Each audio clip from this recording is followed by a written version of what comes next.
Dans ses autres vies, Marc est coach sportif et aussi cascadeur dans un cirque.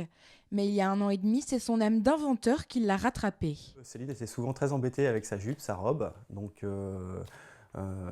j'ai cherché à lui faire un petit cadeau que j'ai jamais trouvé. Donc moi j'ai réfléchi à l'idée et puis en pleine nuit j'ai pensé aux deux rails métalliques qu'il y avait sous toutes les selles de vélo.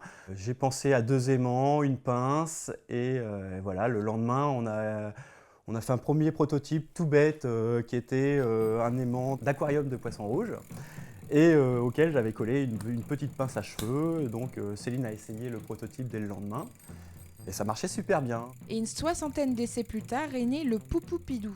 Marc et Céline auraient pu garder l'exclusivité de cette invention, mais leurs ambitions étaient plus grandes.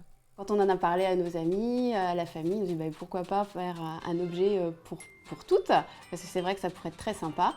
Et voilà l'idée de créer l'objet et puis de l'industrialiser a pris forme, a grandi. Et voilà où on en est aujourd'hui et voilà pourquoi on met tout en œuvre aujourd'hui pour aller au bout de notre rêve. Une identité graphique, un gros travail de communication et le projet s'est concrétisé. Alors j'agrippe le Poupoupidou à la jupe et je viens le fixer sous les rails de la selle.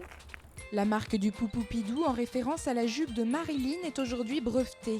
Mais pour voir un jour l'objet en magasin, Marc et Céline font appel au soutien de tous sur le site de financement participatif KissKissBankBank. La somme récoltée leur permettra de produire la petite pince dans des moules de manière industrielle.